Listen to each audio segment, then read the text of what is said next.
everyone, it's Margaret here with 60 and Me. Staying healthy is like a really big priority for us in our 60s, right? We really need to take care of ourselves, and we're taking medicine, some of us for chronic situations, but it's just a question like, what is the best pill to take for good health in your 60s? Ideas? Well, I think Ginny McReynolds, one of our bloggers, wrote this article on this topic, and I think it's absolutely spot on. The best pill to take for anything that you've got wrong with you is movement. It's the one thing I think that we have to think about as we get older. I think it's the key to staying healthy. It's the key to being stronger. It burns the calories, all those things, but I think it's a really great physical exercise. But there isn't a magic cure for everything that ails us, whether it's physical or emotional or mental, but movement makes you feel better, whatever's going on. It is the best pill ever. There's a doctor here, Carol Welch, movement is a medicine for creating change in people's lives. Oh, a person's physical, emotional, and mental states. Now, Ginny talks about 5 ways to keep moving, and it's not just your body. So that's going to be the gist of this conversation. The first one, of course, is our bodies. We're moving our bodies, walking. When we go outside into nature, everything changes. We start to see the world, in a different way. You can start to notice things, and the walking becomes part of an exploration, part of a journey of discovery, and it guides you, through. Through the day. Now, if you don't feel well, or if you just haven't got a garden, or you haven't got a park nearby, just go out and walk around the block. I mean, nobody's going to bother, right? Everybody's trying to do the same thing, stay healthy and well. You might even meet a neighbor or a dog or a cat that you haven't seen before, and be able to have a nice opportunity. But you can do things like yoga, walking, dancing. You've got so many choices. And talking about funny things about staying healthy, I'm the last one to be doing this video because I've got a cold. So I'm like really trying to keep my nose from going crazy. Anyway, so moving is big. Another thing we can do is move our minds. You don't need to literally move. You can move your brain. Just doing something to engage and involve you. If you're worrying about something, just try to alter your thought process. It's the 5, 4, 3, 2, 1 that Mel talks about. Is it Mel Gibson? No, Mel Robbins. And she's a really great mindfulness teacher, and the let them person. But she's it's basically you just switch your thoughts from one thing to the next. Do something completely different.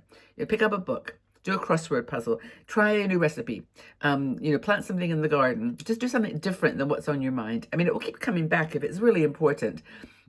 It'll keep haunting you until you solve it, and whatever that solving is often outside you. We can't change things that happen outside us. We can change our reaction to them. A second. So Sophia Loren, is a beautiful woman, still said, "It's a fountain of youth. It is your mind, your talents, the creativity you bring to your life, and the lives of people you love." So, do a vision board, watch a TED talk, read a book, read a magazine, call a friend, do some scrapbooking, do some creative, I know, my latest thing is painting cups, painting paper cups. Does anybody else do this? It's apparently a big thing. I don't know, I've got a few odd ones here, but yeah, I just enjoy doing and that, believe it or not, that does take my mind off of things. But anyway, it's really important to do something with your mind that's going to keep you moving, keep your mind moving. And the next thing is to keep an open mind and on ideas and biases. Move those around. Move your ideas and biases to as far as you can. I mean, even get it's either get hooked on one opinion or a bias in any area: politics, society, religion. And getting stuck is not a good thing for anyone. But being open to what other people say and approaching the conversation with them. I know that I'm going to get a little bit pushback on this because it does seem right now that there's not a lot of bridging. There's not a lot of opportunity for changing and moving ideas and biases of another person. You might feel that you've got everything lined up for you, but that other person or group is not. So I know. I can say easily, like my words can say, being open to the world is really changes the world for the better. I can say that, but it's hard. But I do think that is one of the ways we can move our bodies, move our thoughts and our minds. it can really, really help to add to the power that we put to this process of growing. Most of us hold on to our opinions or points of view because we just feel it's safe. And just considering new ideas is scary, and it really never hurt anyone, though. You don't have to change your position or change your stance. You can just get occasionally consider things from a different point of view. I know that's hard, but this is basic empathy. And it helps us to understand what people feel and the way they act and what they do. And if you've got empathy for people, I think you somehow, it's not that you start to agree with them at all, but you start to understand, where they're coming from. And I've always thought, I've talked about this before, about if you can find, a way to bring it down to a neutral place. So for example, education. I mean, I know it's like a huge, landmine in the United States right now, but you can say our goal, both of us, if we have different opinions, is to give a great education to our children to prepare them for the future. We can agree on that. We don't agree on other things, but let's at least stay with that we've got that common empathy and kindness for children in this case, but whatever it is. I think it's kind of a powerful thing. So you can move your routine. That's another thing that really works. I actually personally thrive on routine. I eat almost the same breakfast every day. I go out for a walk at the same time, more or less. I go into town. I catch a train somewhere. It's always on the 7:31. I do actually have a very structured life in my own way, mostly because I've got a lot of stuff going on and it's just easy to keep it in structure. I don't do the Tuesdays laundry, Thursdays gardening. I don't do that. But changing your typical schedule can really help you move your routine into a place where, you're actually, I don't know, just appreciating a structure in your life. So, I mean, do things like take yourself out to breakfast, go to an art gallery, do something that changes your routine. Like you maybe wake up in the morning, haven't been to the park in my neighborhood in 3 months. Let me go do that. Instead of doing this, do that. It's kind of changing your routine and moving your routine. That's this word move again. It's moving your routine from one thing to the next. So what else? Why do we create routines? We change them. We need to be reawakened and to think differently about things. So that kind of leads from changing your routine, moving your routine, kind of changes into the next one, which is move your view.